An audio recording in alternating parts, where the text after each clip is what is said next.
मुंबई के जुहू इलाके की एक ऊंची इमारत की 10वीं मंजिल पर एक सुंदर सा फ्लैट था, जहां रहते थे राघव और उसकी पत्नी कविता। राघव एक प्रतिष्ठित सॉफ्टवेयर कंपनी में प्रोजेक्ट हेड था।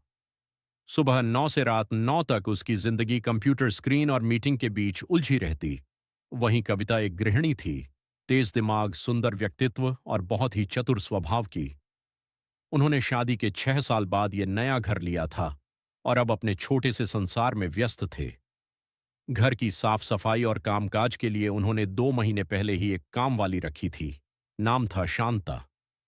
40 के आसपास की उम्र, दुबली पतली, हमेशा सिर पर पल्लू डाले रहने वाली शांता सीधी सादी लगती थी, लेकिन उसकी आंखों में कोई गहराई थी, जैसे उसमें कुछ छुपा हो। कविता को पहली बार से ही कुछ अजीब लगा था उसके हाव भाव में, लेकिन उसके काम करने के तरीके, समय की पाबंदी और कम बोलने की आदत ने उसे कुछ कहने से रोका। राघव को वैसे भी शांता से कोई मतलब नहीं था।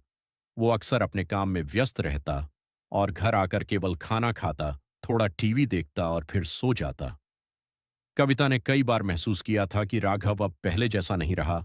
बातें कम करता था, उसकी तरफ ध्यान नहीं देता और रात को अक्सर देर से आता। लेकिन उसने सोच लिया था कि ये सब काम का तनाव है। एक दिन की बात है। कविता दोपहर में अपने मोबाइल पर कुछ ऑनलाइन सामान देख रही थी, जब उसे याद आया कि शांता को कुछ सफाई का सामान देना है। वह स्टोर रूम की ओर बढ़ी, लेकिन जैसे ही वह दरवाजे के पास पहुंची, उसने अंदर से कुछ फुसफुसाने की आवाज सुनी। वो चुपचाप पास गई, दरवाजे को थोड़ा सा खोला और देखा, शांता कमरे में अकेली थी और कोई पुरानी डायरी पढ़ रही थी। उसके चेहरे पर एक अलग ही भाव था, डर, लालच और बेचैनी का मिला जुला रूप। कविता को शक हुआ। वह धीरे से पीछे हट गई और रसोई में लौट आई। जब शांता बाहर आई, उसने उससे कुछ नहीं पूछा, बल्कि उसे भी ज्यादा ध्यान से उसे देखने लगी।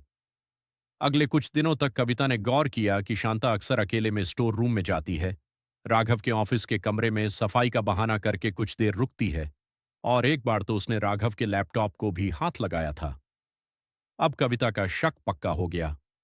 उसने चुपचाप घर में 2 छोटे सीटीवी कैमरे लगवा दिए, एक स्टोर रूम में और एक ड्राइंग रूम के कोने में। अगले दिन जब राघव ऑफिस चला गया और शांता आई, कविता ने कैमरे ऑन कर दिए। फिर उसने टीवी पर लाइव फीड देखनी शुरू की।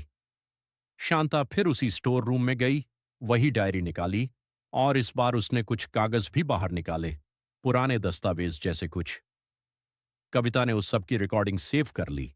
रात को जब राघव घर आया, कविता ने उसे वो वीडियो दिखाया। राघव कुछ पल चुप रहा, फिर बोला, मुझे भी तुझसे एक बात कहनी है कविता, बहुत पहले से।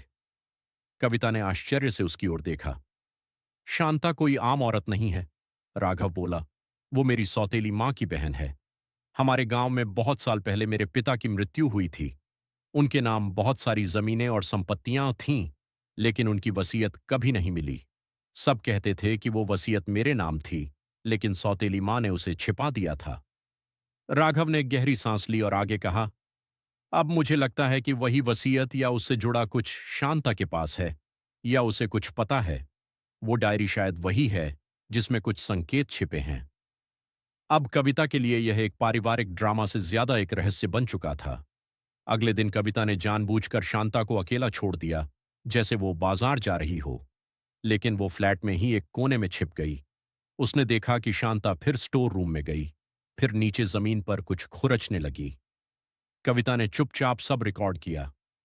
रात को राघव और कविता ने मिलकर स्टोर रूम की जमीन खोदने का फैसला किया। जब सब सो गए, रात के 2 बजे उन्होंने फर्श की एक टाइल उठाई और उनके होश उड़ गए। वहां नीचे एक छोटा सा लोहे का बक्सा छिपा हुआ था। उन्होंने उसे बाहर निकाला, खोला।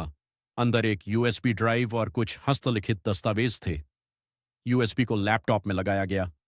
उसमें बहुत सारी स्कैन की गई फाइलें थीं, जमीन जायदाद के कागज, बैंक डिटेल्स और वसीयत की कॉपी। उसमें साफ लिखा था, मेरी पूरी संपत्ति मेरे बेटे राघव के नाम की जाती है। वो एक बड़ा राज था, एक बड़ी जीत। लेकिन तभी दरवाजे पर किसी के चलने की आवाज आई। कविता ने जल्दी से फाइलें छिपाईं। शांता थी।